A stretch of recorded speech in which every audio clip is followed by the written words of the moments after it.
Yes, friends. Very good morning. चलो, can we start? चलिए.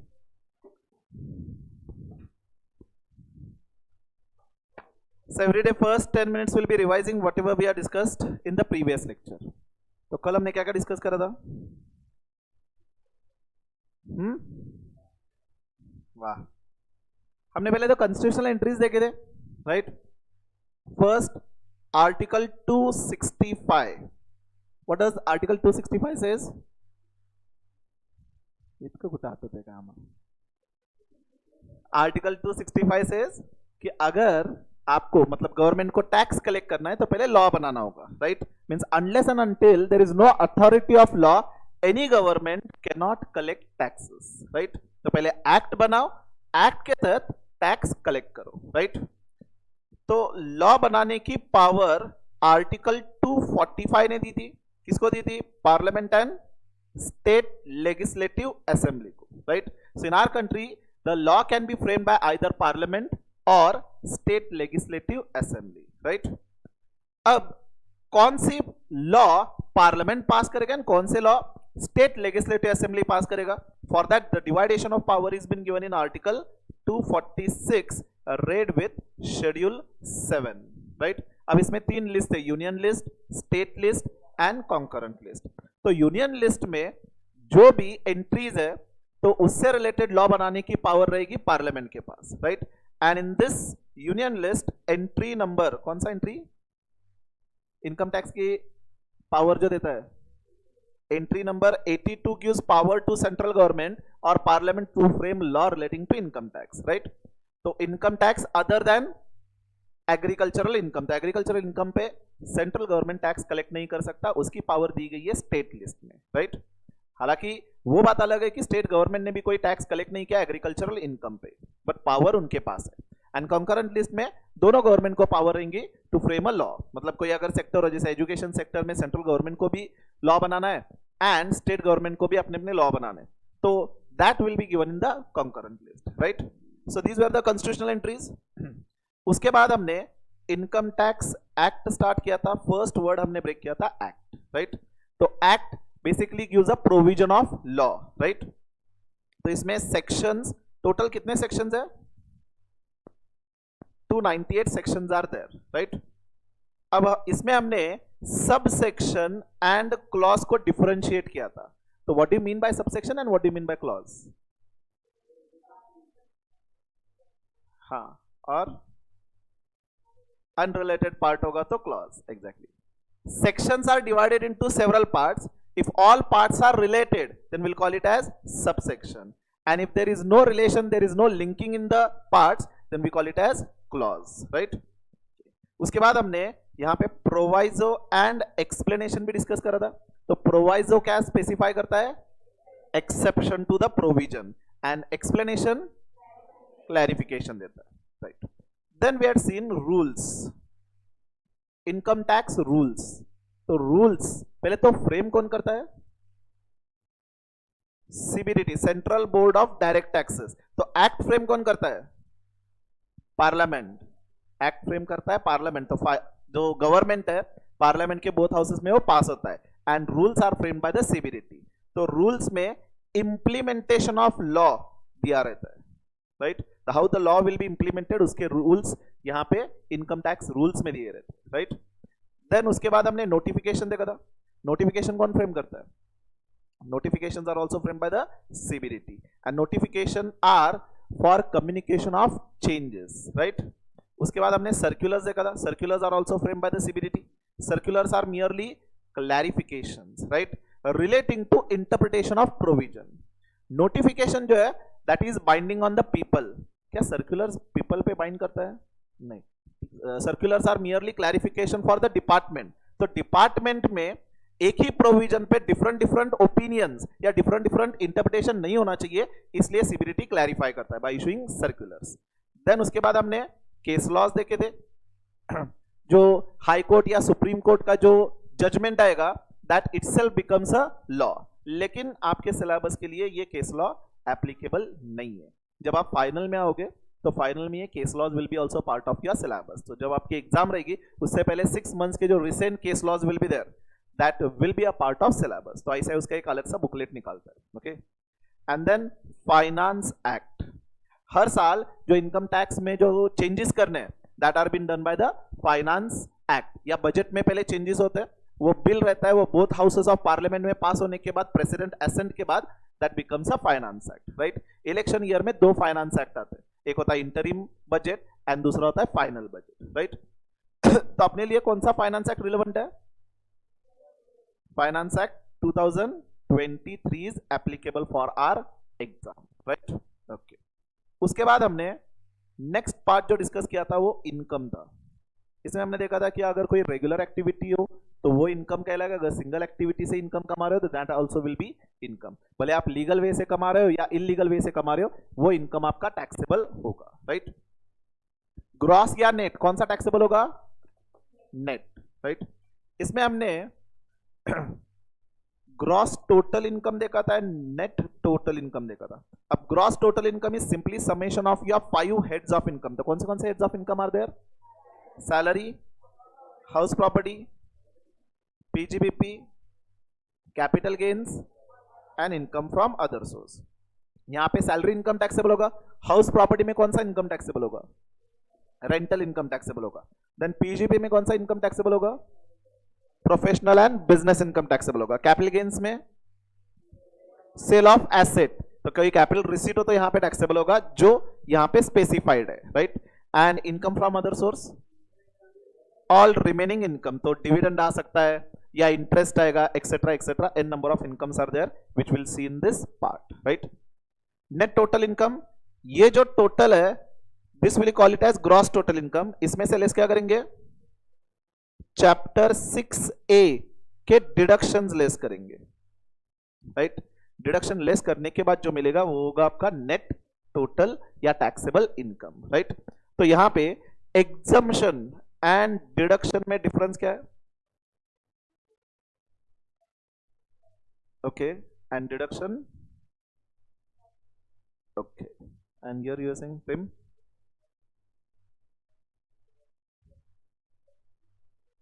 Yes, both the answers are correct. Exemption जो है वो इनकम में पार्ट नहीं होता, means before including in the income it is already reduced. But deduction जो है पहले आपके इनकम का पार्ट होता है and then from this gross total income जिसमें ऑलरेडी ये इनकम इंक्लूडेड है उसमें से हम डिडक्शन लेस करते हैं, राइट।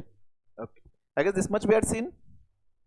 सो इनकम टैक्स एक्ट 1961, इसमें से इनकम हमने डिस्कस किया था, एक्ट डिस्कस किया था। अब जस्ट कौन से टाइप्स ऑफ टैक्स हमें पे करना है वो समझना है। डिटेल में रेट्स यहां पे स्टार्ट नहीं करेंगे, that will be discussing once we start with the chapter, but at least briefly समझेंगे कि हमें कौन से टैक्स पे करना है। ओके, तो shall we discuss? Are you all awake? चलो, सो हमें कौन से टैक्स पे करना है। सपोज आपका जो इनकम है, टोटल इनकम से 50 lakhs है। अब 50 lakhs पे पहले तो हमें इनकम टैक्स कैलकुलेट करना है, that will be simply basic tax we can say. Okay, तो जो रेट दिया जाएगा, जो रेट हम आगे जाके स्टडी करने वाले हैं, वो रेट हम अप्लाई करेंगे इस इनकम पे and will be computing the tax, right. As simple as that. तो सपोज रेट है 10%, हालांकि ऐसा कोई रेट नहीं है, जस्ट सिंपलिसिटी ऑफ कैलकुलेशन के लिए टाइम बिंग मैं 10% ले रहा हूं।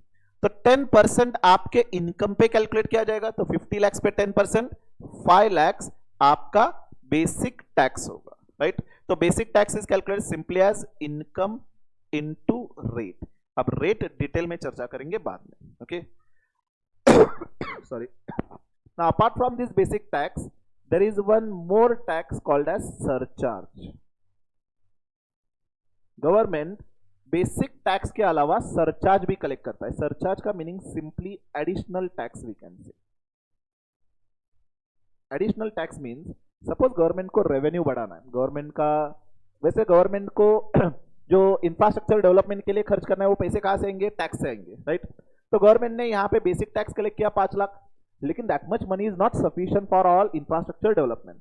तो गवर्नमेंट को टैक्स रेवेन्यू बढ़ाना है, ओके। तो for that government charges one additional tax called as surcharge, okay. अब सिंपल सा क्वेश्चन यहाँ पे अराइज हो सकता है कि अगर टैक्स ही बढ़ाना था तो यहाँ पे रेट ही बढ़ा देते, अननेसेसरी सरचार्ज बढ़ाने की जरूरत क्या थी? सपोज यहाँ पे अगर हमने टैक्स 10% की जगह 20% करा तो गवर्नमेंट का ऑटोमेटिकली रेवेन्यू 10 लाख होगा. Is it right? Surcharge separately additional एक सेपरेट टैक्स लगाने की जरूरत क्या थी? क्या गवर्नमेंट ऐसे कर नहीं सकता था कि basic tax he instead of 10% 20% अगर किया रहता तो गवर्नमेंट का इनवे रेवेन्यू बढ़ता? इसमें प्रॉब्लम क्या आता?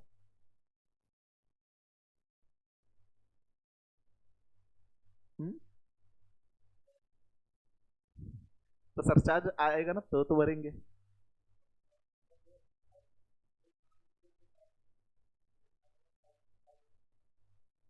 ओके. हाँ, sir you are saying something.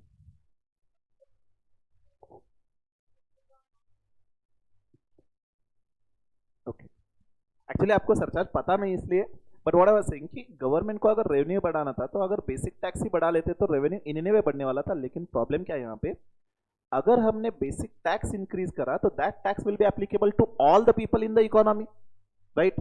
तो यहाँ पे जो मिडिल क्लास लोग हैं उनके ऊपर भी एडिशनल टैक्स का बर्डन आएगा, right? And government middle class से ज्यादा टैक्स कलेक्ट नहीं करना चाहता, राइट? क्योंकि अगर मेजॉरिटी और people are middle class, right? तो मिडिल क्लास लोगों से अगर हम ज्यादा टैक्स कलेक्ट करेंगे तो उनका इनकम कम आएगा, तो इकोनॉमी में what we can say demand automatically कम आएगा, तो इकोनॉमी पे एडवर्स इंपैक्ट होगा. तो गवर्नमेंट क्या करता है, जो बेसिक टैक्स है वो सेम रखता है, ठीक है, so that middle class people will not B hampered. And एक एडिशनल टैक्स चार्ज करता है, सरचार्ज, जो सिर्फ रिच पीपल से वो कलेक्ट करेंगे, रिच कम्युनिटी से कलेक्ट करेंगे. तो सरचार्ज की एप्लीकेबिलिटी कब होती है? जब आपका टोटल इनकम ही 50 लाख के ऊपर जाए, तब गवर्नमेंट सरचार्ज कलेक्ट करता है. तो यहां पे क्या होगा, middle class people won't be affected and rich people whose income is more than 50 lakh, उनको एडिशनल टैक्स पे करना होगा सेपरेटली. तो बेसिक टैक्स उनके लिए भी 10% होगा, मिडिल क्लास लोगों के लिए भी 10% होगा. ठीक है, काय झालं साहिल? नाही नाही, सरचार्ज 50 लाख रुपये कुठलं होते, 10 वर्षाचं इन्कम आमचं. अच्छा, आते हैं इसके ऊपर आते.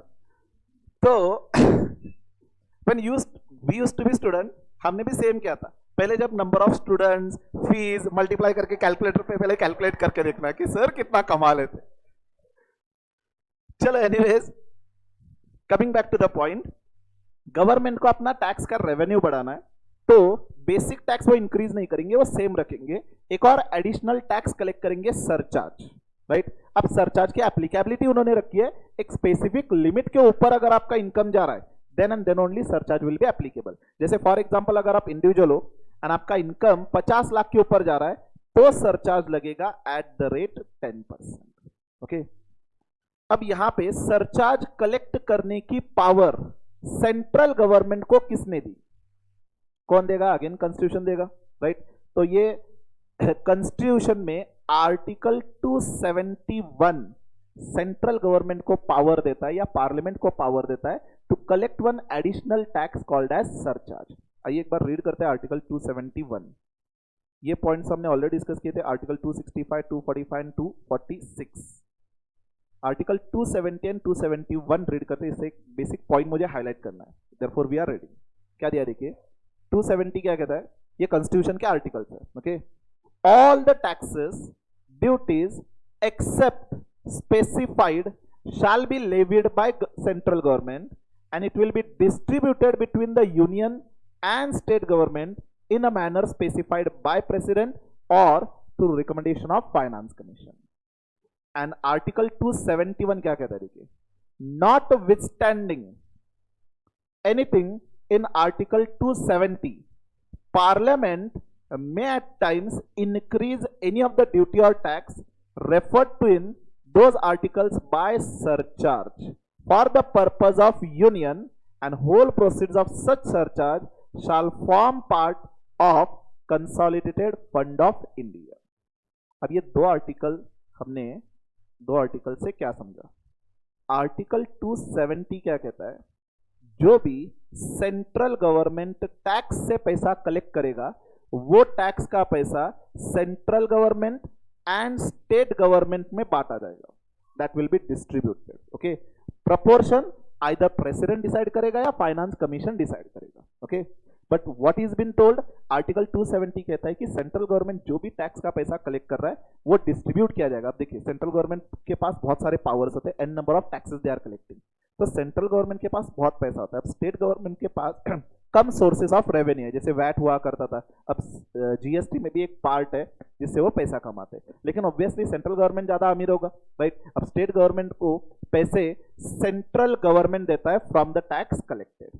अब आर्टिकल ने ये मैंडेटरी क्लॉज रखा है कि सेंट्रल गवर्नमेंट जो टैक्स कलेक्ट करेगा वो central government and state government में अपोर्शन किया जाएगा। अगर ये आर्टिकल में क्लॉज नहीं होता तो क्या होता, सेंट्रल गवर्नमेंट अपने पास जो पैसे कलेक्ट करता वो स्टेट को ज्यादा डिस्ट्रीब्यूट करता ही नहीं, जब उनका मन हो तो डिस्ट्रीब्यूट करता, अदरवाइज स्टेट गवर्नमेंट को भीख मांगनी पड़ती सेंट्रल गवर्नमेंट से। एंड उसमें भी अगर स्टेट में सेम पावर है, यानी कि आप सेंटर में कौन है, बीजेपी है, अब किसी पर्टिकुलर स्टेट में बीजेपी पावर है तो उनको रेवेन्यू देंगे, लेकिन अगर किसी स्टेट में जैसे कर्नाटक में कांग्रेस है तो उनको कम से कम रेवेन्यू देंगे, राइट। तो इसीलिए स्टेट गवर्नमेंट ने कहा था कि हमें बाय राइट पैसा चाहिए, हम एवरी टाइम भीख नहीं मांगते रहते। तो आर्टिकल 270 ने कॉन्स्टिट्यूशन में ही डाल के दिया हुआ है कि जो टैक्स कलेक्ट किया जाएगा बाय सेंट्रल गवर्नमेंट वो अपोर्शन किया जाएगा between central government and state government. आपने न्यूज में भी देखा रहेगा, अब अपने महाराष्ट्र में पार्टी वैसे कॉमन ही है, लेकिन इससे पहले अब जब उद्धव जी ठाकरे चीफ मिनिस्टर थे, तो every now and then press conference में कंप्लेंट कर रहे थे कि सेंट्रल गवर्नमेंट ने हमारा पैसा देना चाहिए था, वो दिया नहीं। कौन से बेसिस पे वो कह रहे थे, because state government has power to collect the revenue from central government. Okay, तो ये आर्टिकल 270 ने दिया हुआ है। अब आर्टिकल 271 क्या कह रहा है, it is starting with not withstanding.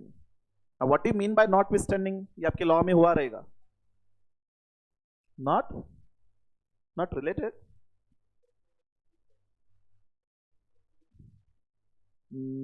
ये लॉ में अभी हुआ नहीं क्या?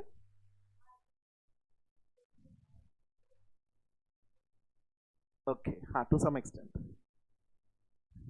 देखिए जब भी आर्टिकल्स हो या सेक्शन एक्ट में कोई सेक्शन हो, mostly or in some cases it will be starting with notwithstanding or sometimes it will be starting with subject to. Okay, notwithstanding means अब यहां पे आर्टिकल 271 एंड आर्टिकल 271 स्टार्ट हो रहा है not withstanding से। तो अगर दोनों प्रोविजन में कोई कॉन्ट्राडिक्शन हो तो हम किसकी सुनेंगे, हम वो आर्टिकल की सुनेंगे जो नॉट विथस्टैंडिंग से स्टार्ट हो रहा है। फॉर एग्जांपल सपोज आप क्रिकेट मैच खेल रहे हो एंड बॉलर ने आपको एक पर्टिकुलर प्लेस पे फील्डिंग पे जाने के लिए कहा है, एंड कैप्टन कह रहा है दूसरी जगह जाकर के आपको फील्ड करना है। किसकी सुनेंगे, बॉलर की सुनेंगे, फील्डिंग कैप्टन की सुनेंगे, अंपायर की सुनेंगे? एज एक्सपेक्टेड, मुझे लगा ही था तो अंपायर कहेगा। किसकी सुनेंगे, अंपायर कैप्टन की सुनेंगे या बॉलर की सुनेंगे?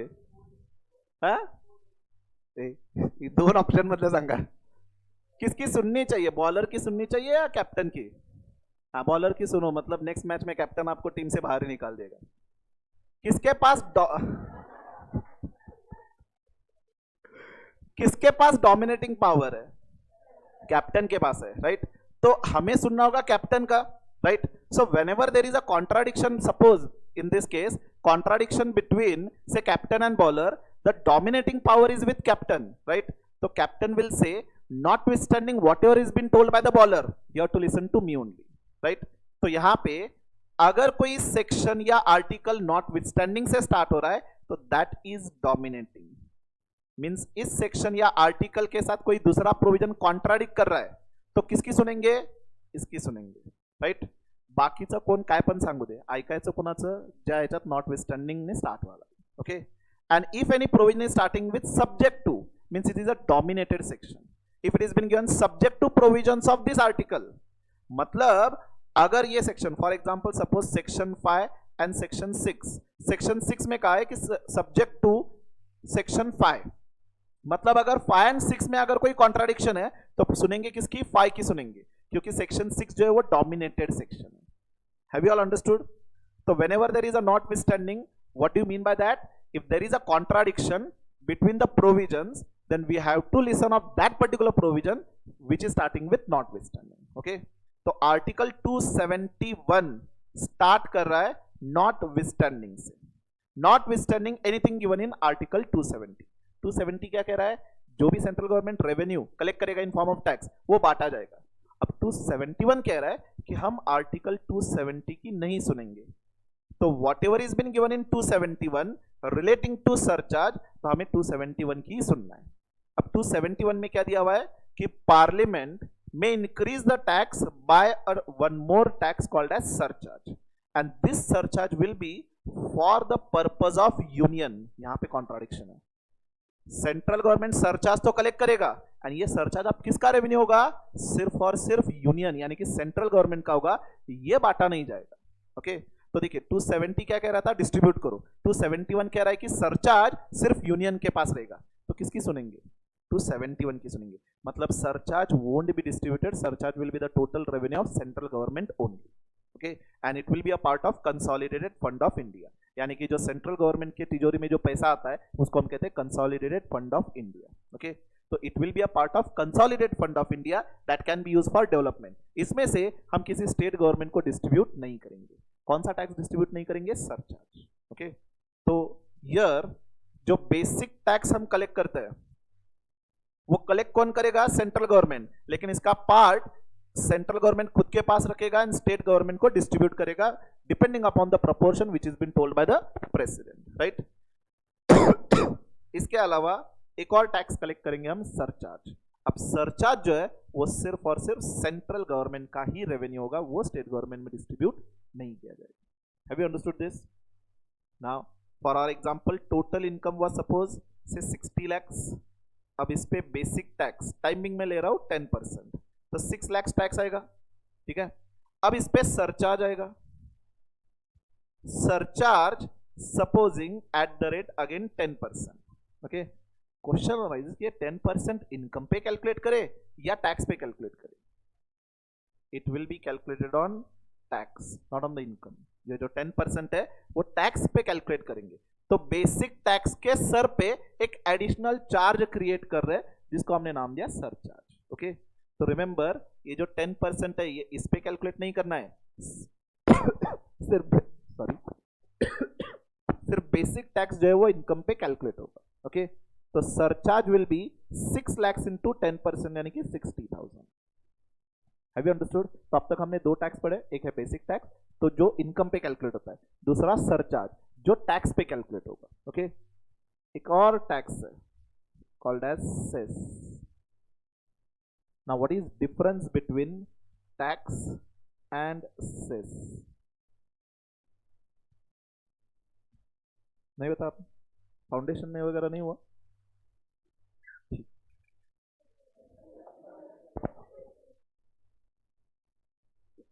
अभी जो इकोनॉमिक्स है ना न्यू सिलेबस उसमें है, तो आपके लिए एप्लीकेबल नहीं था।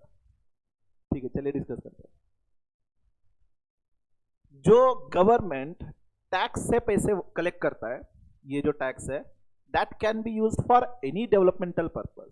तो वो डिफेंस के लिए खर्च कर सकते हैं, रोड्स डेवलपमेंट के लिए खर्च कर सकते हैं, या से फ्री स्कूल नहीं से हॉस्पिटल के लिए खर्च कर सकते हैं, स्कूल के लिए भी वैसे खर्च कर सकते हैं। तो यहाँ पे टैक्स का जो पैसा आएगा वो कोई भी पर्पस के लिए खर्च कर सकते हैं, राइट। समटाइम्स गवर्नमेंट का एक स्पेसिफिक पर्पस होता है, उसके लिए एक डेडिकेटेड रेवेन्यू चाहिए, मतलब ये पैसा जो आएगा वो सिर्फ स्पेसिफिक पर्पस के लिए ही खर्च करेंगे। That time government collects the fund from in the form of cess. ठीक है इसका एक जस्ट बैकग्राउंड बताता हूँ। 2007 की बात है। 2007 से पहले गवर्नमेंट जो टैक्स का पैसा कलेक्ट कर रहा था वो बहुत सारे डेवलपमेंटल एक्टिविटी पे खर्च हो रहा था। ओके अब गवर्नमेंट को अपने कंट्री में एजुकेशनल सिस्टम डेवलप करनी थी। ओके गवर्नमेंट की स्कीम उस टाइम लॉन्च की थी, सर्व शिक्षा अभियान, सुना है आपने? सर्व शिक्षा अभियान। तो उस टाइम जो स्कीम थी उसमें प्रोविजन क्या था या उसका मेन क्राइटेरिया क्या था कि गवर्नमेंट को सारे विलेज प्लेसेस पे, रूरल प्लेसेस पे प्राइमरी स्कूल डेवलप करनी थी। Okay that all rural places and village places government was considering to start a school. अब उसके लिए टीचर्स अपॉइंट करने होंगे, स्कूल के लिए पहले जगह रिक्वायर्ड होगी, बिल्डिंग कंस्ट्रक्ट करना होगा, तो huge expenditure government was considering to incur, right. अब ये एक्सपेंडिचर के लिए पैसे कहां से आएंगे?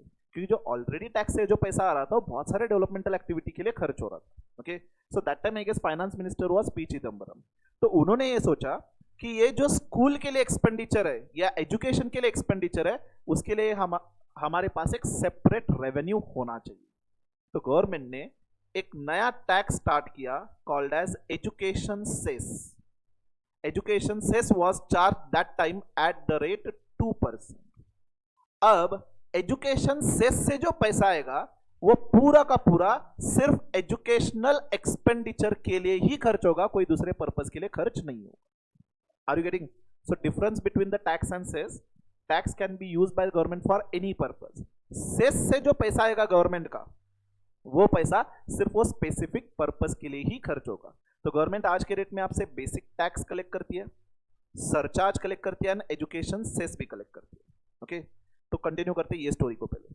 तो उस टाइम गवर्नमेंट ने एजुकेशन सेस एक सेपरेटली टैक्स लगाया जो आपके बेसिक टैक्स पे एडिशनली लगता है. ओके, तो गवर्नमेंट को ह्यूज रेवेन्यू मिला फ्रॉम दिस एजुकेशन सेस. जो पैसा पूरे कंट्री में, जो अभी आप गवर्नमेंट के स्कूल्स देखते हो, राइट, तो गवर्नमेंट के जो स्कूल्स है वहां पे फ्री एजुकेशन दिया जाता है, तो उसका पैसा कहां से आता है? ये एजुकेशन सेस से आता है. Okay, and that time government ये जो एजुकेशन सेस से पैसे प्रोक्योर किया था, that was been used for primary education and it was huge success, क्योंकि गवर्नमेंट को बहुत अच्छा खासा रेवेन्यू मिला. वो पूरी तरह अपने कंट्री के रूरल प्लेसेस पे, विलेज प्लेसेस पे बहुत सारे स्कूल्स कंस्ट्रक्ट किए गए. गवर्नमेंट ने सोचा कि अब प्राइमरी एजुकेशन के लिए जो पैसा इकट्ठा हुआ है उससे हमने प्राइमरी स्कूल तो कंस्ट्रक्ट करी, अब सेकेंडरी एजुकेशन भी देना चाहिए. इसीलिए आगे जाके आफ्टर 3 और 4 इयर्स गवर्नमेंट ने एक और सेस ऐड किया, secondary education cess at the rate 1%. तो टोटल एजुकेशन सेस हुआ 3%. गवर्नमेंट आपसे 3% एडिशनल टैक्स कलेक्ट कर रहा था, जिसको नाम दिया था सेस. ये 3% से जो पैसा आ रहा है उसमें से 2% का पैसा प्राइमरी एजुकेशन पे खर्च होगा, 1% का पैसा सेकेंडरी एजुकेशन पे खर्च होगा. ओके, सो 2020 तक education cess was been charge at the rate 3%. लेकिन 2020 में जब कोविड आया तो गवर्नमेंट को पता चला कि अपने कंट्री का हॉस्पिटल इंफ्रास्ट्रक्चर भी इतना डेवलप नहीं है, तो हॉस्पिटल डेवलप करने की जरूरत थी. तो गवर्नमेंट ने सोचा कि चलो हॉस्पिटल डेवलप करने के लिए एक और सेस लगाते हैं, health cess. Health cess add किया गया एट द रेट 1%.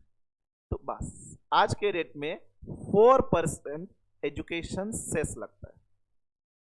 सेस लगता है तो it is health and education cess, ये नाम दिया हुआ है अभी. हेल्थ का 1%, एजुकेशन सेस का 3%. लेकिन ये डिवीजन आपको याद रखने की जरूरत नहीं, ये जस्ट मैंने हिस्ट्री बताई. आज के रेट में बस इतना याद रखना है, health and education cess is charge at 4%. Okay, जो गवर्नमेंट आपसे 4% से ये टैक्स कलेक्ट करेगी, उसका 2% जाएगा प्राइमरी एजुकेशन के लिए, 1% जाएगा सेकेंडरी एजुकेशन के लिए एंड 1% जाएगा मेडिकल इंफ्रास्ट्रक्चर डेवलपमेंट के लिए. ओके, अब सवाल ये आता है कि हेल्थ एजुकेशन से जो 4% पे लगेगा वो किस पे लगेगा? इनकम पे लगेगा, बेसिक टैक्स पे लगेगा, सरचार्ज पे लगेगा, टोटल बेसिक प्लस सरचार्ज पे लगेगा? बेसिक प्लस सरचार्ज पे लगेगा.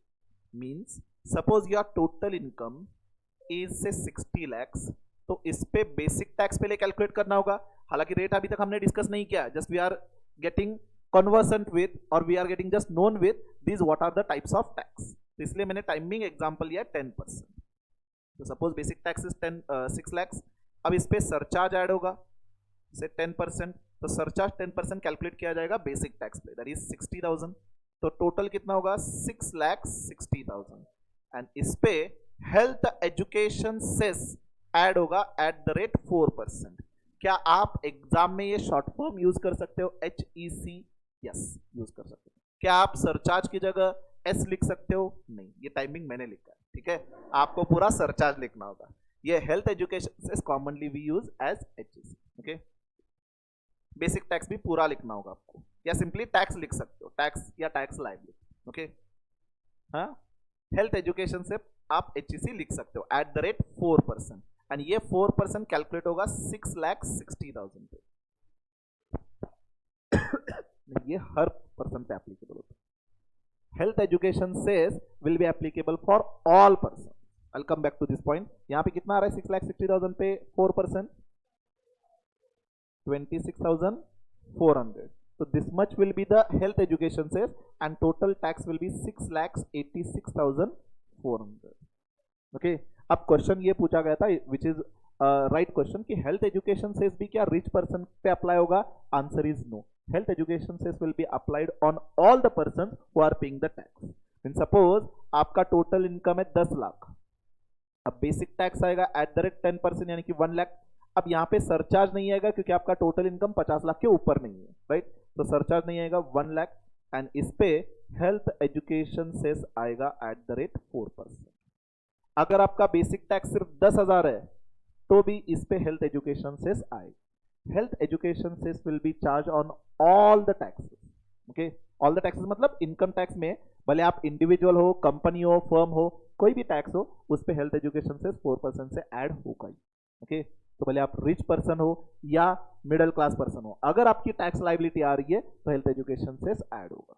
हाँ, अगर आपका टोटल इनकम ही है सपोज 2 लाख तो बेसिक टैक्स नील, तो ऑब्वियसली हेल्थ एजुकेशन सेस भी नील, राइट? तो ये 3 टैक्स हमें कंप्यूट करने होते हैं: basic tax, surcharge and health education cess. Have you all understood? तो हेल्थ एजुकेशन सेस 4% बस ये फ्लैट है. बाकी सरचार्ज, ये टैक्स, इसके मल्टीपल रेट्स है.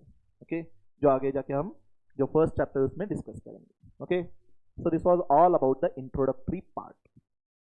Now can we start with the chapter. अब तक हमने कोई सेक्शन स्टार्ट नहीं करा था, अब यहां से आगे अपना सेक्शन स्टार्ट होंगे. Okay, can we start?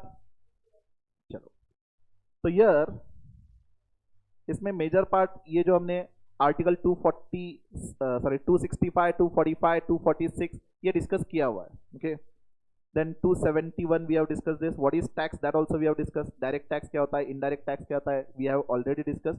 Summarise भी करेंगे. चलिए पहले समराइज कर ले अब तक ये जो पॉइंट्स हमने डिस्कस करे थे before starting with the section. अब तक जितने भी पॉइंट्स हमने डिस्कस करे वो एक बार समराइज कर लेते हैं. ओके,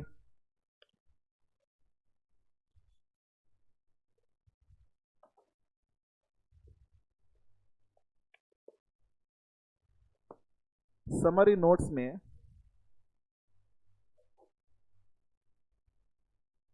लिखिए chapter number 1,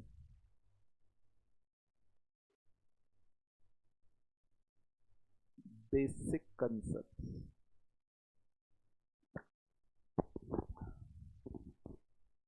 So whatever points we have discussed so far, all the points will summarize. Okay, इसमें first Income Tax Act 1961.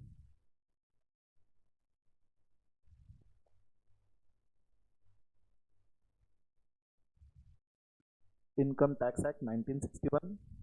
इसमें first point, total there are 298 sections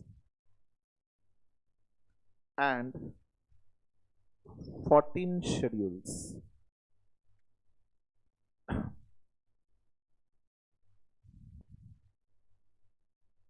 Divided in 23 chapters. Normally जो chapters है that we show in Roman. This is the scope. There are 298 sections and 14 schedules which is divided into 23 chapters. जैसे अपना syllabus chapters में divide होता है वैसे income tax act भी अलग अलग चैप्टर्स में डिवाइडेड है. ओके, तो जो सिमिलर नेचर के प्रोविजंस होते हैं एक चैप्टर में दिया रहता है.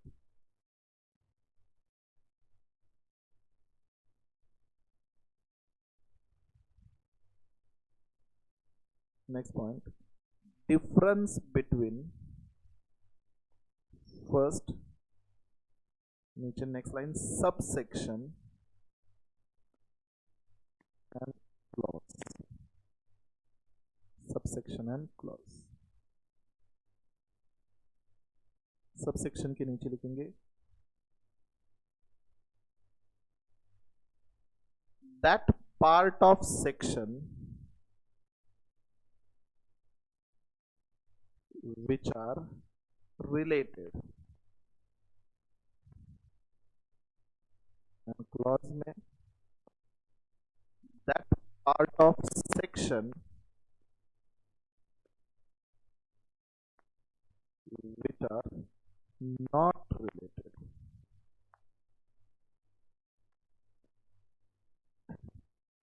यहाँ पे just example लिख सकते हैं, section 2, 47 and 10, ये तीन सेक्शंस में क्लॉजेस होते हैं, otherwise almost rest all sections सब सेक्शंस होते हैं. Okay, second differentiation, proviso, explanation. ये एग्जाम का क्वेश्चन था, 2 मार्क के लिए पूछा था.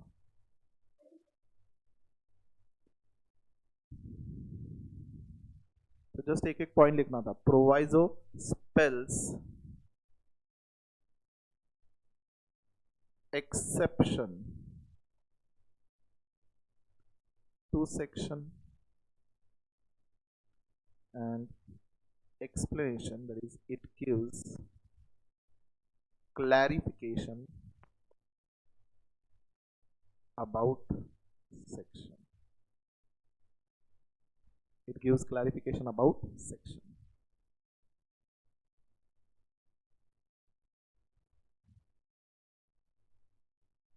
Third differentiation,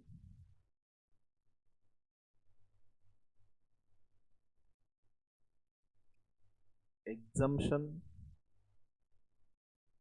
deduction.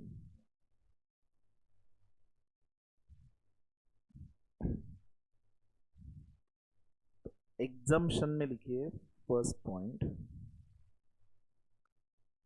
amount of exemption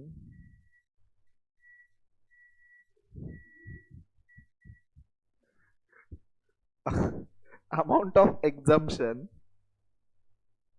will be reduced from income.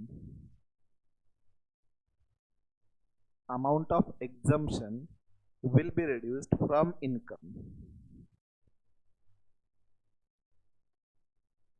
but it does not form part of income.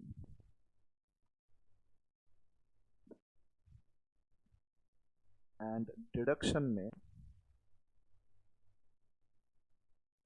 amount of deduction will be reduced from income. However, first it is included in gross total income.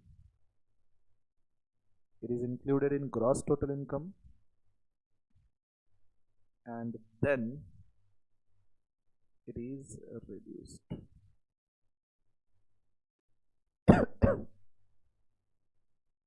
अब इसी में exemption के नीचे second point, mostly exemptions are given in section 10,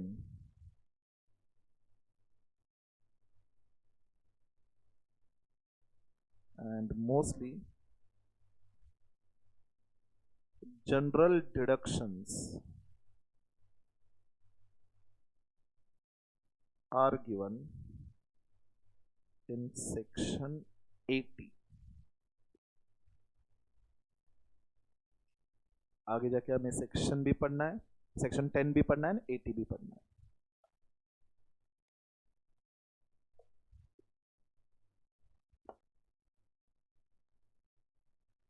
Done? Okay, right.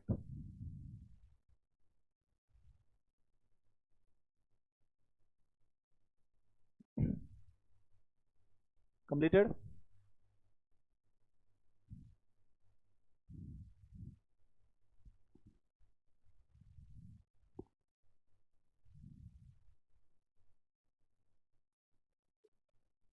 Done? चलो,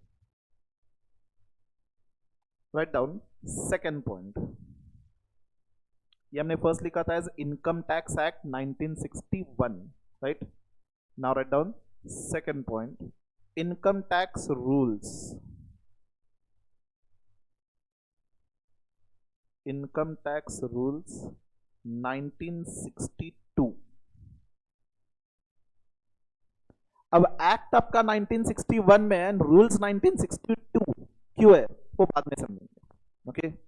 for that we'll discuss the definition of previous year and assessment year. That time I'll come to this point कि why rules are considered or why income tax rules were framed in 1962, okay? तो यहां पे लिखिए rules are for implementation of provisions of act.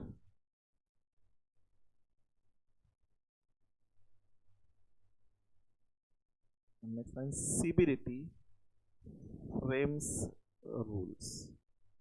अब CBDT क्या है वो भी ब्रैकेट में लिख लो, central board of direct taxes.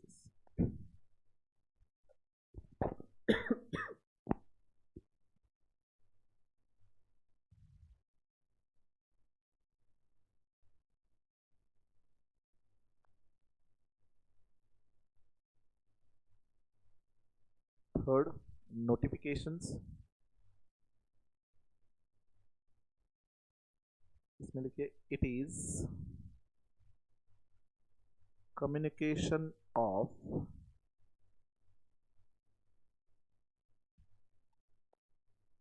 changes in law. It is communication of changes in law. Next line, CBDT frames notification.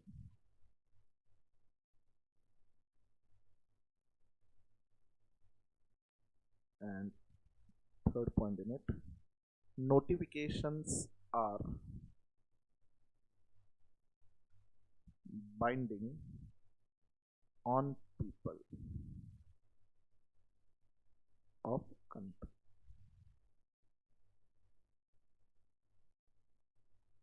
Notifications are binding on people of country.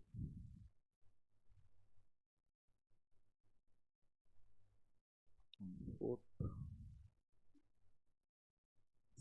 circulars.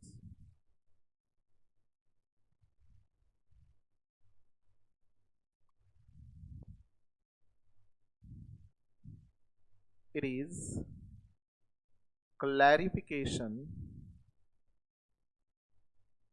about interpretation of any provision of act.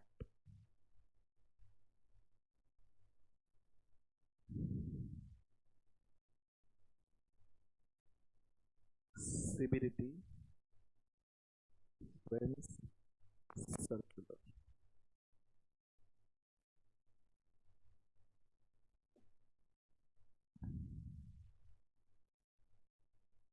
Circulars are binding on Department of Income Tax and not on people.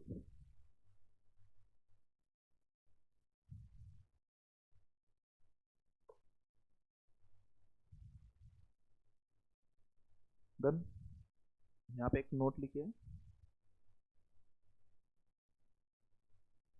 notifications and circulars issued up to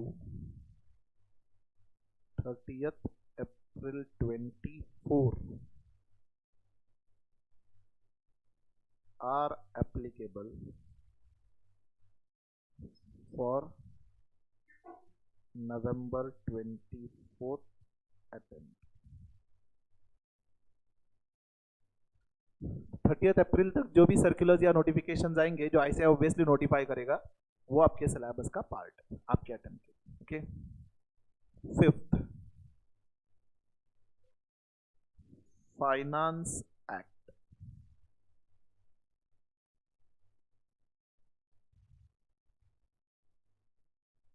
इसमें लिखिए, budget is presented under. अब जो central government है, जो parliament में budget present करता है, वो प्रेजेंट करने के लिए भी कहीं से अथॉरिटी होनी चाहिए। तो एक लॉ है, उसके तहत सेंट्रल गवर्नमेंट को पावर मिलती है कि आप बजट प्रेजेंट कर सकते हो। So budget is presented under law, write down, fiscal responsibility,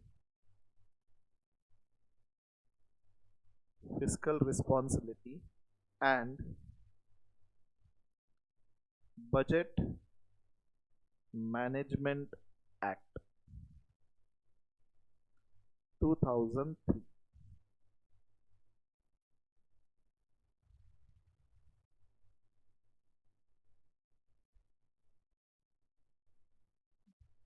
ये लॉ जस्ट एक बार रीड करने के लिए दिया हुआ है, अदरवाइज उसका कोई रेफरेंस अपने एग्जाम के पॉइंट ऑफ व्यू से नहीं है, जस्ट आपके जनरल नॉलेज के दिया हुआ है कि जो फाइनेंस मिनिस्टर बजट प्रेजेंट करेगी तो पावर कहां से आएगा, ये लॉ पावर देता है। Okay, and next line write down, finance act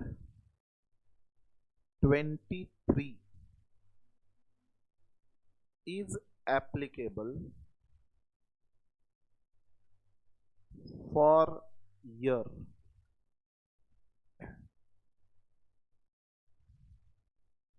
first April 23 till 31st March 24,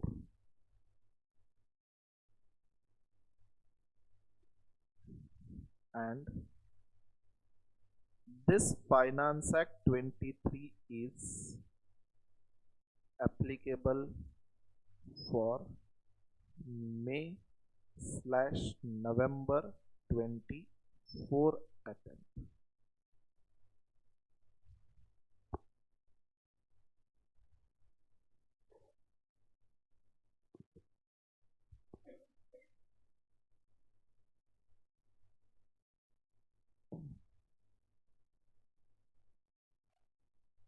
Done? अब ध्यान से समझिए, जो बजट आता है से फाइनेंस एक्ट अभी 24 रिसेंटली, अभी तक फाइनल हुआ नहीं है, बिल है अभी, लेकिन अभी रिसेंटली जो फेब में जो बजट आया, सपोज फेब के बजट में इनकम टैक्स में चेंजेस करे, तो क्या वो चेंजेस इमीडिएटली अप्रैल या से फेब में ही एप्लीकेबल होंगे? Answer is no. इसमें जो चेंजेस होंगे वो आने वाले ईयर में एप्लीकेबल होंगे। Means for Feb coming year कौन सा होगा? 1 अप्रैल 24 से लेकर के 31 मार्च 25। इन दिस पीरियड जो आप इनकम कमाओगे उस पे ये चेंजेस एप्लीकेबल होंगे। Are you all getting? तो फाइनेंस एक्ट 23 जो पिछले साल फेब में जो बजट आया था, उसमें जो चेंजेस करे थे वो इस पर्टिकुलर ईयर में जो आप पैसा कमाओगे उसके चेंजेस ये फाइनेंस एक्ट एप्लीकेबल होगा। राइट, अभी ये ईयर कंप्लीट हुआ नहीं है, 31 मार्च को कंप्लीट होगा। तो 31 मार्च को जैसे ईयर कंप्लीट होता है, तो इसमें सपोज मैंने कोई इनकम कमाया, तो उस पे जो टैक्स के प्रोविजन होंगे वो फाइनेंस एक्ट 23 अप्लाई होगा। एंड ये अभी जो रिसेंट बजट है वो आने वाले ईयर में जो हम पैसे कमाएंगे उस पे वो चेंजेस एप्लीकेबल होंगे या प्रोविजंस एप्लीकेबल होंगे। ओके, रिटर्न सो फार। चलिए, नाउ नेक्स्ट पॉइंट, 6 पॉइंट लिखिए, income.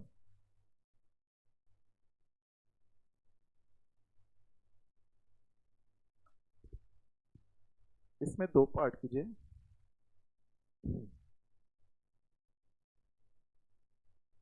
Left side revenue receipts,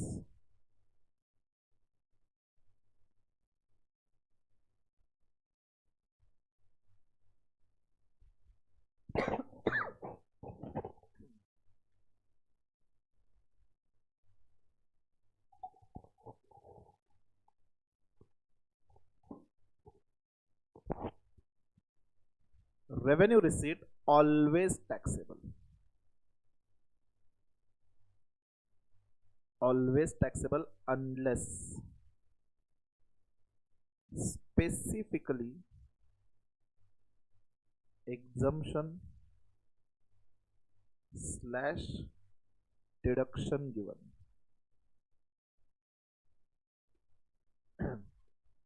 Revenue receipts always taxable unless specifically exemption or deduction given. इसके नीचे even single activity revenue, even single activity revenue receipt is income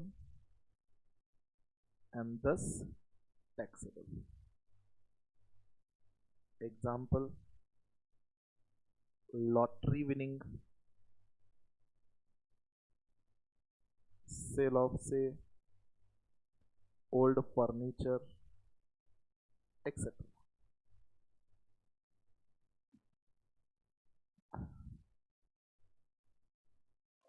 And capital receipt में not taxable unless it is specifically given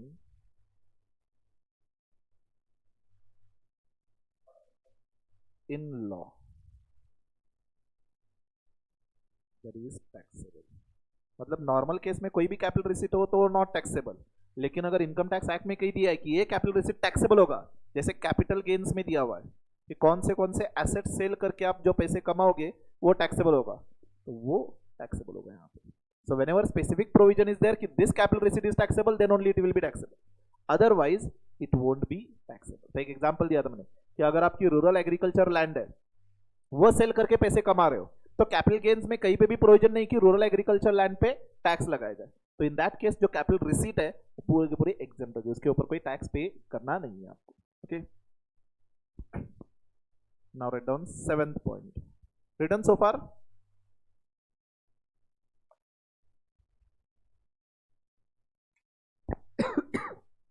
last point लिखते हैं and then will continue. Written on this part? Not yet. Okay, complete करो. ये example के तौर पे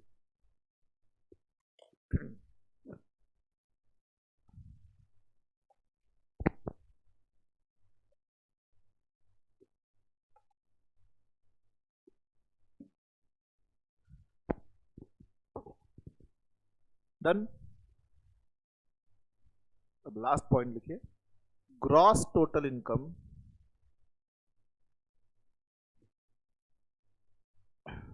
and net total income.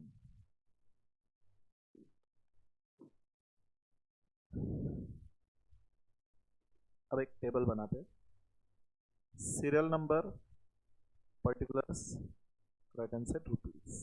जो आपका टोटल इनकम वाला एग्जांपल होगा वो इसी तरह से हम लिखेंगे. तो you already know gross total income is divided और summation of 5 heads of income. तो यहां पे first income from salary,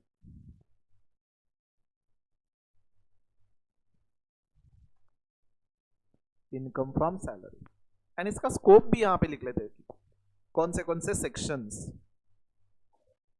section 15, 16, 17, section 10 and some income tax rules. बस इतना पढ़ना है हमें सैलरी में.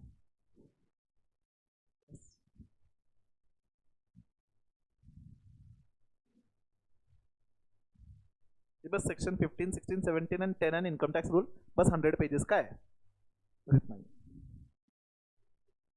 Then income from house property.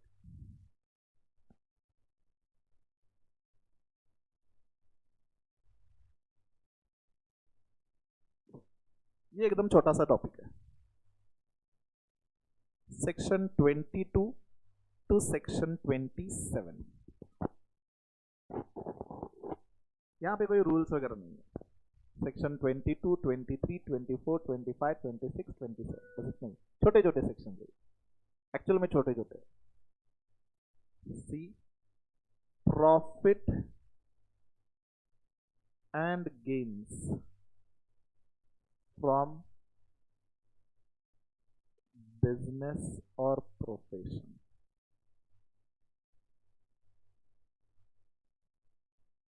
अब ये सेक्शन 28 से स्टार्ट होकर के सेक्शन 44 AE तक है. One of the most lengthiest chapter of your syllabus.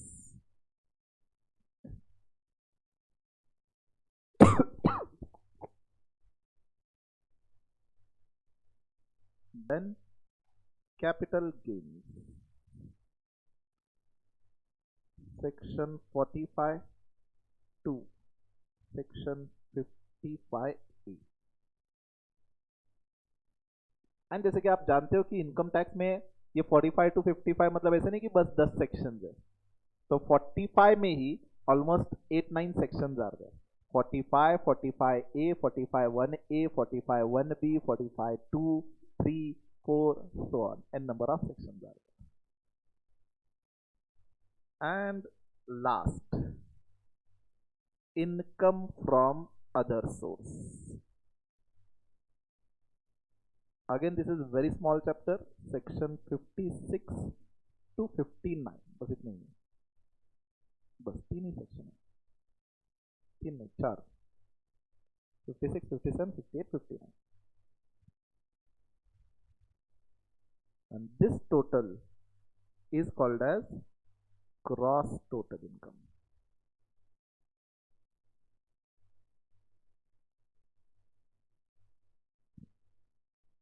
Called as gross total income. And from this, less deduction under chapter 6A.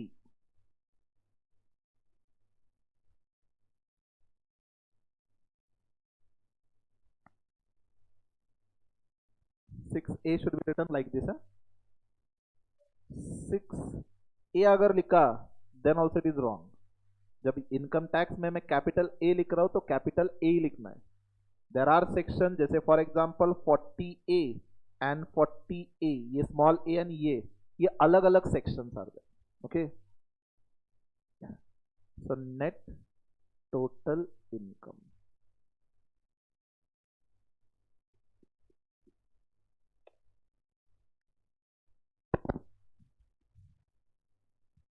बस इतना है.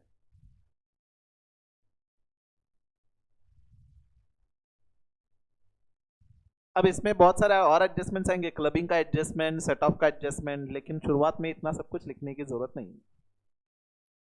अब मोस्ट कॉमन क्वेश्चन जब ये लिखते हैं हम सेक्शंस, क्या सेक्शन नंबर याद रखना है आपको? ये ऑब्वियस क्वेश्चन रहेगा आपका. आईसीए ने क्लैरिफाई किया है कि it is not expected from you कि आपको सेक्शन नंबर्स लिखने हैं. ओके, बट मेरा सजेशन ये रहेगा कि if you write with section number definitely it will create a very good impression. Okay, exam में आईसीए ने वैसे तो क्लैरिफाई किया है कि सेक्शन नंबर आप इंटर लेवल पे एक्सपेक्ट नहीं करते, but then if you don't write section number कोई मार्क्स कट नहीं होंगे, but if you write with section number it will create a good impression. तो एग्जामिनर कभी कभार सिली मिस्टेक्स वगैरह अगर हो तो इग्नोर करेगा. ओके, एंड आपको अलग से सेक्शन नंबर याद रखने की जरूरत नहीं है. कि मेरी गारंटी कि सारे सेक्शन नंबर आपको याद रहेंगे.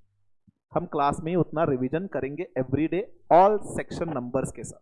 ओके, तो that you leave it on me कि सेक्शन नंबर्स आपको जितना आपका सिलेबस का पार्ट है, at least till heads of income, all section numbers you will definitely remember. Okay, आपको अलग से उसके लिए कोई रिवीजन करना नहीं है. क्लास में ही सारे सेक्शन नंबर्स हम इतनी बार रिवीजन करेंगे. ओके, चलो, can we proceed now? Now let's start with the income tax act. आपके नोट्स में ये सब कुछ ये दिया हुआ है, ये income tax act, finance act, rules, notifications, court judgement, etcetera etcetera. Subsection clause we already written, so again I am not wasting the time in reading. Proviso explanation जब आपके पास नोट्स होंगे तो you will read it. Okay, all the points in any way we are already written. ये हमने syllabus भी कल discuss किया था कि टोटल इनकम कंप्यूट करते time rates, then residential status, then classification into 5 heads, then clubbing provisions, set off provisions, deductions and so on.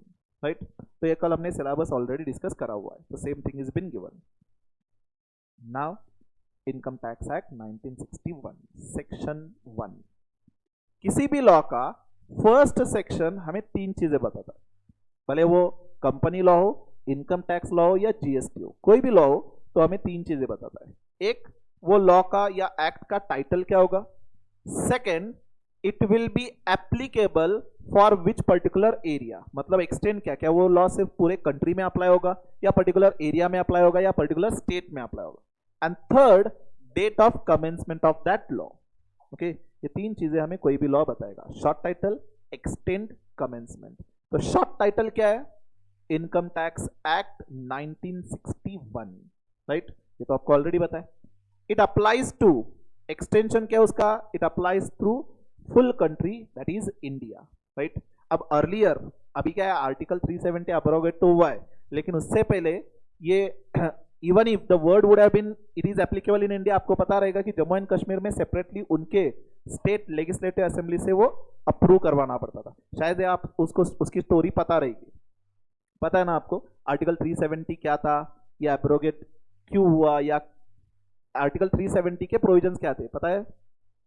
नहीं, उसकी हिस्ट्री सुननी है, चलो 2 मिनट में, जस्ट वीडियो नहीं देखनी, वीडियो नहीं देखनी, अभी नहीं, अभी नहीं, एक वीडियो है वैसे दिखाने के लिए, लेकिन अभी नहीं। थोड़ा तो इस सब्जेक्ट से रिलेटेड, वो मतलब ऐसे टाइम पास वीडियो है, अपने एजुकेशन से रिलेटेड या कोर्स से रिलेटेड नहीं है, लेकिन टैक्स से रिलेटेड है, इसलिए वीडियो दिखाना, लेकिन बाद में एटलीस्ट थोड़े तो पॉइंट्स डिस्कस करते। ये आर्टिकल 370 क्या था? आपको पता रहेगा जब इंडिपेंडेंस मिला 1947 में, तो ब्रिटिशर्स ने प्रोविंस हैंड ओवर नहीं किया कि पूरे कंट्री को, उन्होंने क्या करा, जिन जिन रूलर से उन्होंने प्रोविंस लिया था उनको हैंड ओवर किया था।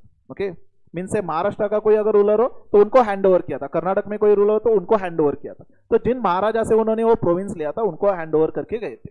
ओके, मतलब जाते टाइम भी प्रॉपरली यूनाइटेड करके नहीं गए, झगड़ा लगा करके ही गए थे वो। ओके, तो उस time that time the Congress committee was there, they were determine कि अब ये मोनार्की सिस्टम अपने कंट्री में नहीं चलेगी, एक यूनिफाइड कंट्री होनी चाहिए। ओके, तो ऑल दिस महाराजाज और जो रूलर थे वो कन्विंस थे कि अब हम एज अ सेपरेट अपना किंगडम नहीं रखेंगे, will be a part of India. तो almost throughout country all rulers वे कन्विंस कि हम एक यूनाइटेड कंट्री का पार्ट बनेंगे। सिर्फ 2 रीजन्स में प्रॉब्लम थी, एक था हैदराबाद एंड एक था जम्मू कश्मीर। ओके, हैदराबाद का जो रूलर था वो कह रहा था कि मैं इंडिया का पार्ट नहीं बनूंगा, मैं पाकिस्तान का पार्ट बनूंगा। Okay, and Jammu and Kashmir का रूलर था हरी सिंह करके। ही सेड कि I will not be a part of Pakistan, neither I will be a part of India, मुझे मेरा सेपरेट प्रोविंस चाहिए। ओके, सरदार वल्लभ भाई पटेल ने सोचा कि हैदराबाद अब it is at mid part of the India, तो that at middle part Pakistan का टेरिटरी तो नहीं हो सकता, it will be a serious concern for the security.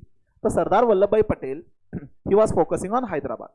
उन्होंने, मेरे ख्याल से निजाम शाह थे वहां पे, तो उन्होंने, सरदार वल्लभ भाई पटेल ने ऑप्शन दिया था कि either be a part of India और face our army will take the control, मतलब आपको ऑप्शन नहीं दे रहे हम आप पे डायरेक्टली इन्वेड करेंगे। लक्षद्वीप में भी वही हुआ था, राइट।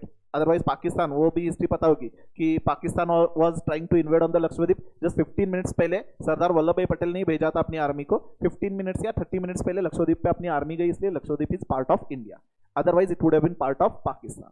ओके, तो हैदराबाद को तो हमने अक्वायर कर लिया। अब जब सरदार वल्लभ भाई पटेल हैदराबाद को अक्वायर कर रहे थे तो जम्मू एंड कश्मीर का इशू चल रहा था। ओके, हरी सिंह ने ये कहा था कि I will be a separate kingdom, लेकिन पाकिस्तान की आर्मी जम्मू एंड कश्मीर पे इन्वेड कर रही थी। ओके, तब सरदार वल्लभ भाई पटेल यहां पे थे, हरी सिंह ने कहा कि हम इंडियन आर्मी को कि हमें हेल्प करो। तो सरदार वल्लभ भाई पटेल ने क्या कहा था कि हमारी आर्मी आपको हेल्प तो करेगी, लेकिन एक कंडीशन रहेगा कि you should be a part of United India. Okay, एक सेपरेट इंडिया जो कंट्री है उसका आपको पार्ट बनना होगा, सेपरेट किंगडम अगर आप रख रहे हो तो हमारी आर्मी आपको हेल्प नहीं करेगी। ओके, तो सरदार वल्लभ भाई पटेल ने ये कंडीशन रखी थी। अब हरी सिंह ने कंडीशन रखी कि हम इंडिया का पार्ट बनेंगे, लेकिन हमें एक स्पेशल स्टेटस चाहिए इंडिया में। ओके, एंड उसके बहुत सारे कंडीशंस रखे थे, बहुत सारे कंडीशंस थे। कंडीशन ये था जैसे कि फॉर एग्जांपल, अगर किसी भी पर्सन को कश्मीर में जाकर के बिजनेस करना है तो he should be a partner with the Kashmir person, मतलब कोई बाहर का पर्सन डायरेक्टली कश्मीर में जाकर के बिजनेस नहीं कर सकता। आज अगर मेरे पास पैसे हैं, मुझे सपोज कश्मीर में कोई होटल रिजॉर्ट स्टार्ट करना है, अब आर्टिकल अब्रोगेट होने के बाद नहीं, उसके पहले I was not able to start a business over there unless and until I am frame a partnership with a Kashmirian person. Okay, ऐसे बहुत सारे उनको स्पेशल कैटेगरी दिया था. सरदार वल्लभ भाई पटेल ने कहा कि अनकंडीशनल इंडिया का पार्ट होना चाहिए, एक भी कंडीशन आपका सेटिस्फाई नहीं किया जाएगा. ओके, अगर आपको हेल्प चाहिए तो कोई कंडीशन हम एक्सेप्ट नहीं करेंगे. And he was focusing on Hyderabad. तब तक अपने Jawaharlal Nehru he was negotiating with Hari Singh and Jawaharlal Nehru ने वो सारे कंडीशंस एक्सेप्ट कर ली कि जम्मू एंड कश्मीर को एक सेपरेट स्टेटस दिया जाएगा. अपने कंट्री में वैसे कोई भी लॉ जो बनेगा वो वैसे आप सपोज सेंट्रल गवर्नमेंट कोई लॉ पास करता है, इट अप्लाइज टू इंडिया, तो क्या महाराष्ट्र गवर्नमेंट के पास ऑप्शन है कि हम वो रिफ्यूज कर सकते हैं? नहीं, it is a part of India, तो वहां पे मैंडेटरीली अप्लाई होगा. लेकिन कश्मीर में ऐसा नहीं था, क्योंकि कंडीशन में लिखा था कि अगर आपकी इंडियन गवर्नमेंट कोई भी लॉ पास करती है अपने पूरे कंट्री के लिए तो वो कश्मीर में डायरेक्टली अप्लाई नहीं होगा. कश्मीर की legislative assembly, state legislative assembly अगर सेपरेटली अप्रूव करे तो ही वो लॉ वहां पे अप्लाई होगा, otherwise it won't be applicable to Kashmir. ऐसे बहुत सारे कंडीशंस रखे थे एंड ये कंडीशन पंडित जवाहरलाल नेहरू ने एक्सेप्ट करे एंड ये कंडीशन ही लिस्ट किए गए थे आर्टिकल 370 में कि उनको एक स्पेशल कैटेगरी दी जा रही. ओके, एंड आगे जाके अभी रिसेंटली मेरे ख्याल से 2017-18 में या 19 में आर्टिकल 370 एब्रोगेट किया था. मींस अब कश्मीर को कोई सेपरेट स्टेटस नहीं है. ओके, अब 2017 में जब जीएसटी आया तो 1 जुलाई 2017 को GST was applicable throughout our country. लेकिन जम्मू एंड कश्मीर में उस डेट पे अप्लाई नहीं हुआ था. जम्मू एंड कश्मीर में अप्लाई हुआ था 8 जुलाई 2017. क्यों? क्योंकि 1 जुलाई में जब ये लॉ बना तो कश्मीर ने उनके स्टेट लेजिस्लेटिव असेंबली में सेपरेटली उसको अप्रूव किया 8 जुलाई को एंड तब से वो लॉ वहां पे एप्लीकेबल था. ओके, तो 370 अप्रूव करने से पहले जम्मू एंड कश्मीर को एक सेपरेट स्टेटस था. तो इससे पहले इंडिया का रेफरेंस या रिलेवेंस बहुत ज्यादा था. अब इंडिया मतलब throughout country. Okay, earlier India means in several places India was considered to be India except Jammu and Kashmir. अगर वहां का असेंबली अप्रूव करे then only it will be applicable, right? But as of now उसका कोई relevance नहीं, India means India. Okay, तो ये short history थी. एनीवेज, अब जब लॉ अप्लाई हो रहा है इंडिया में तो इट वाज नेसेसरी कि इंडिया का डेफिनेशन भी दिया जाए. ओके, तो इंडिया का डेफिनेशन रीड करते हैं, लेकिन पहले कमेंसमेंट. ये लॉ इनकम टैक्स एक्ट कब से कमेंस हुआ? 1 अप्रैल 1962 से कमेंस हुआ. जैसे finance act 23 next coming year को अप्लाई करता है, वैसे ही इनकम टैक्स एक्ट 1961 में जो पास हुआ वो आने वाले ईयर दैट इज 1 अप्रैल 1962 से यहां पे इनकम टैक्स एक्ट ये एप्लीकेबल था.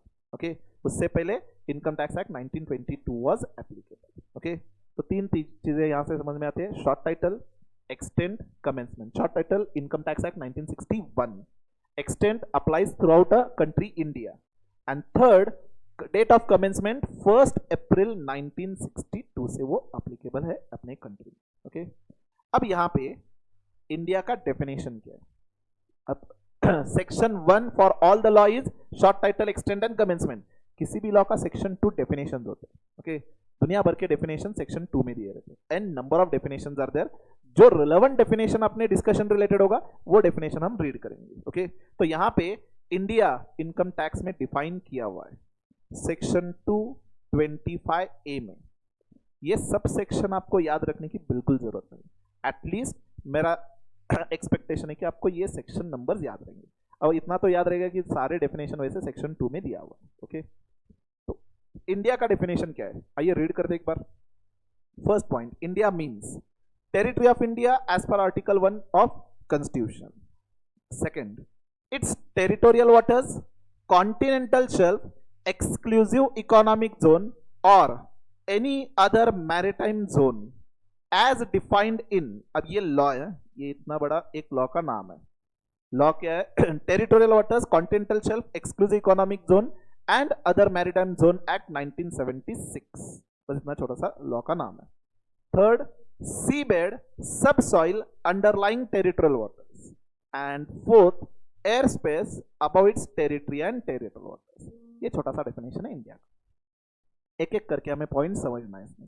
ओके, फर्स्ट पॉइंट क्या दिया? देखिए, territory of India as per constitution. तो यहाँ पे आपको मैप दिख रहा है. ये जो मैप है ये पूरा क्या है? ये इंडिया है. ये नेपाल नहीं आएगा इसमें, ये छोड़ करके.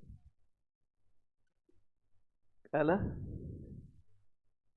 हाँ हाँ, ये जो मैप दिख रहा है ये अपनी टेरिटरी है, तो इट इज अ पार्ट और it is a India, right. अब इसमें कोई डिस्कस करने लायक कुछ है नहीं, आपको ऑलरेडी पता है इंडिया का map map that is a part of India, right.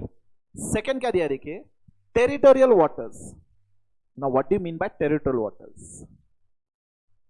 अब यहां पे आप देख सकते हो ये अरेबियन सी है, राइट। तो I just draw this, this is the southern part of India, ठीक है। एंड यहां पे अरेबियन सी है, तो आपके कोस्ट से 12 नॉटिकल माइल्स, कोस्ट से 12 नॉटिकल माइल्स, ये जो वाटर पार्ट है इसको हम कहते हैं टेरिटोरियल वाटर्स। नॉटिकल माइल्स मतलब सी में जो हम डिस्टेंस मेजर करते हैं वो नॉटिकल माइल्स में मेजर करते हैं। तो 1 nautical mile is equal to 1.85 kilometres, okay. तो मोटा मोटी ये 21 के आसपास होगा। तो आपके कोस्ट से 21 किलोमीटर्स तक आपको याद रखना ये, ओके, 12 नॉटिकल माइल्स तक जो वाटर लेवल है that is considered as part of India, okay. तो ऑब्वियसली आपने सी शोर पे गए रहेंगे, गोवा वगैरह गए रहेंगे, राइट। तो यहां पे नहीं गए, ठीक है, अभी छुट्टी मिलेगी ना नवंबर के बाद, तब जा करके आना, ठीक है। आपल्या क्लासची ट्रिप काढा,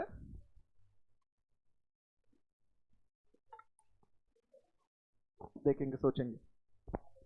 हाँ, सपोज यू वेंट टू सी शोर एंड यहाँ पे आप कोई एक्टिविटी कर रहे हो, सपोज यहाँ पे कोई पैरासेलिंग कर रहे हो, ये पैरासेलिंग कर रहे हो, ठीक है।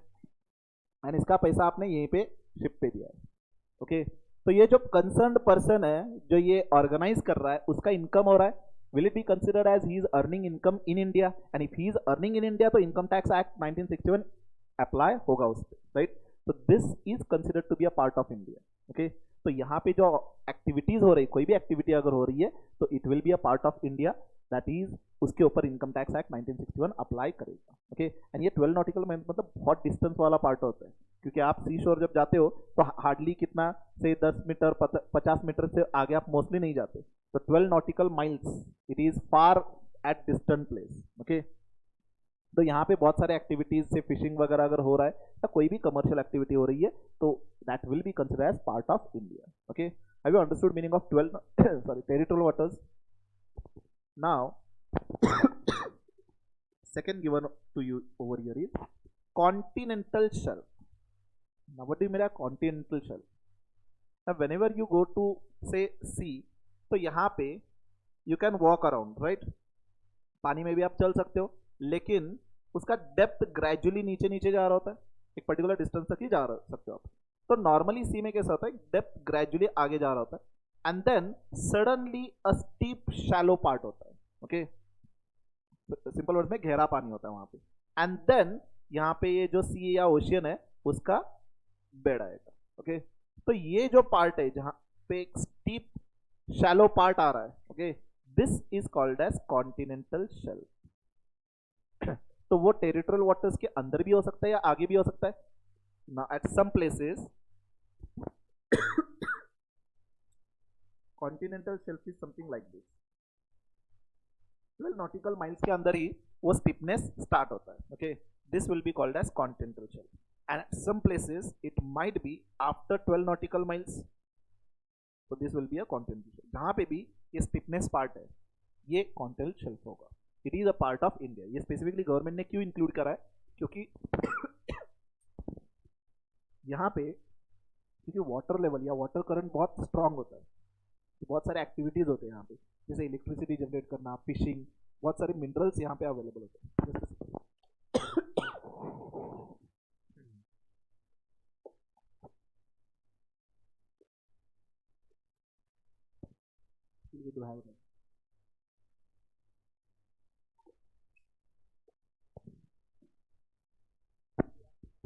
ये डेफिनेशन तो खत्म कर लेते हैं। तो ये जो स्टीप पार्ट है इसमें बहुत सारे कमर्शियल एक्टिविटीज होते हैं, okay. This is a part of India, इसको हम कहते हैं continental shelf, okay. Next is exclusive economic zone. What in by exclusive economic zone? देखिए ये 12 नॉटिकल माइल्स के बाद, तो ये यहाँ पे पानी है, ये 12 nautical miles that is territorial water है। सपोज यहाँ पे कॉन्टिनेंटल शेल्फ है, तो यहाँ पे अगर कोई एक्टिविटी हो रही है तो that is also part of India. अब मिनरल्स जो होते हैं sometimes are available at high sea, high sea मतलब डीप सी में होते हैं। ओके, सपोज यहाँ पे कोई मिनरल्स मिल रहा है तो वो किसके ओनरशिप में होंगे? अब इंटरनेशनल ट्रीटी हुआ था कि आपके कोस्ट से 200 नॉटिकल माइल्स तक जो सी वाला पार्ट है, ये वाटर लेवल है, ये अपनी कंट्री का होगा, यानी कि इंडिया का होगा। यानी कि 200 नॉटिकल माइल्स तक जो भी मिनरल्स आ रहे हैं वो इंडियन गवर्नमेंट के होंगे, एंड इसको नाम दिया था एक्सक्लूसिव इकोनॉमिक जोन। ओके, तो ये जो वाटर लेवल वाला पार्ट है, यहाँ पे जो मिनरल्स मिल रहे हैं एक्सट्रैक्ट होकर के, यहाँ पे minerals are been processed and by से पाइप्स वगैरह it is sent to the land. Okay, so this exclusive economic zone जहाँ पे मिनरल्स मिल रहे हैं that is also part of India only. Have you understood? हाँ,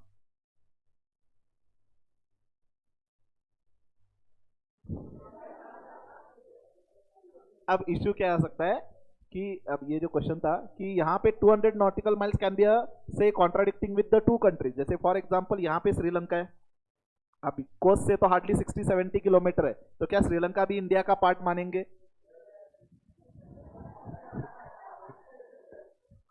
तो यहाँ पे in some cases whenever that 200 nautical miles are contradicting with two countries, तो दो कंट्री के साथ अपना ट्रीटी साइन होता है।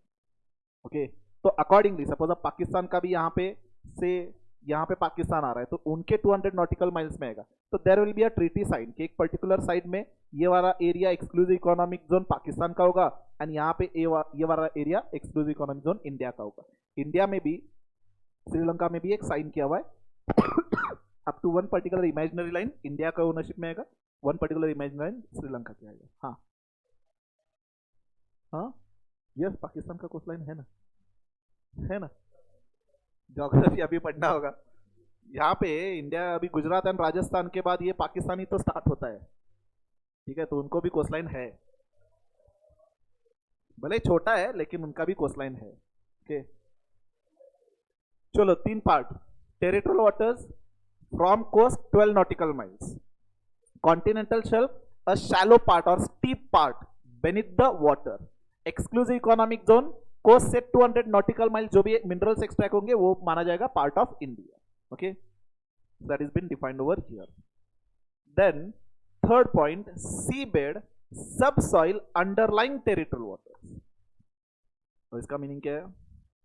तो ये इंडिया है, ये 12 nautical miles that is territorial waters है। अब ये जो वाटर लेवल वाला जो पार्ट है जिसपे फिशिंग एक्टिविटी हो सकती है या जो भी एडवेंचरस एक्टिविटी हो सकती है वो तो माना जाएगा इंडिया का पार्ट है।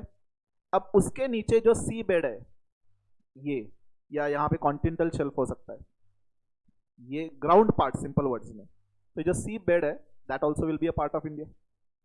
यहाँ पे कोई इसे ड्रिलिंग करके कोई एक्टिविटी कर रहा है, many commercial activities are done on sea bed also, right. तो sea bed mean simple words में जो समंदर के नीचे वाली जो जमीन है, टेरिटोरियल वाटर्स के नीचे जो भी जमीन है ये पूरी की पूरी इंडिया मानी जाएगी। ओके, तो यहाँ पे अगर कॉन्टिनेंटल शेल्फ आ रहा है तो वैसे भी ये सी बेड में ही कवर हो रहा है। हो सकता है कि सी बेड सपोज ऐसे इस तरह से यहाँ तक था and continental shelf 12 nautical miles के बाहर है, तो this part will be a part of India.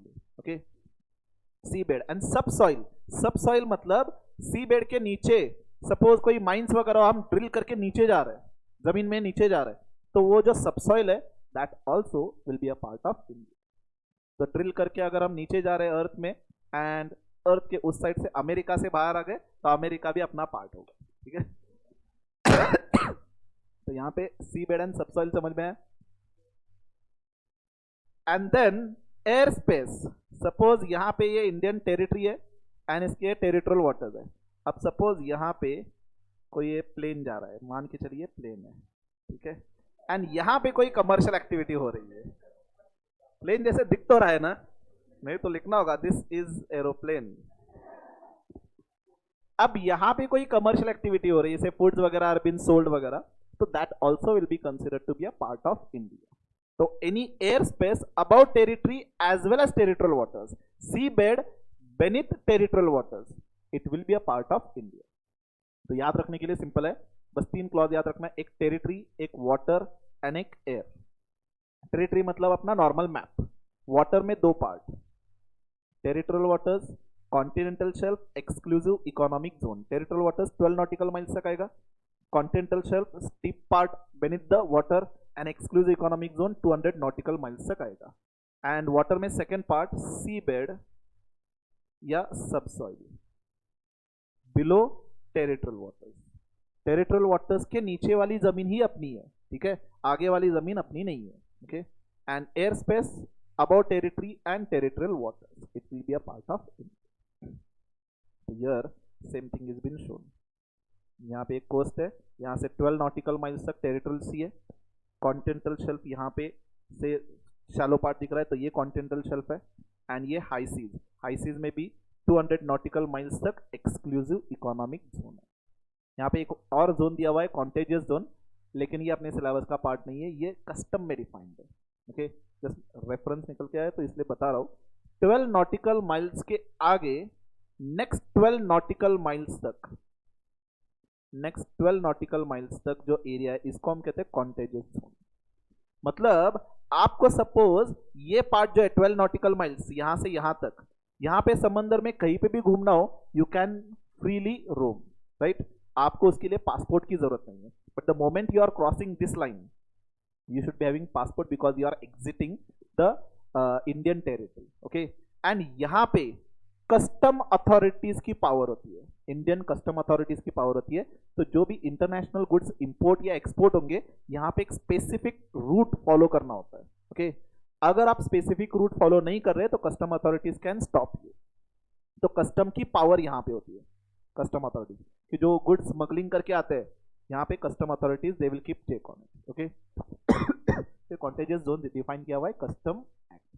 Okay, अपने इनकम टैक्स के लिए इसका कोई रेफरेंस नहीं है. इनकम टैक्स के लिए ये जस्ट कहाँ लिखा था मैंने, ये टेरिटरी, वाटर एंड एयर. तो इसमें याद रखना है territorial waters, continental shelf, exclusive economic zone, and water में सी bed, sub soil below territorial waters, and air space about territory and territorial waters. This is a part of India. इतना important definition नहीं है, exam में मैं expect नहीं कर रहा कि आपको इंडिया पे डेफिनेशन आए, बट फिर भी आपके सिलेबस का पार्ट है इसलिए पता होना चाहिए, इसलिए सारे पॉइंट्स हमने डिस्कस करें. Okay, any issue in this? So we'll take a break and then we'll continue with the actual provisions.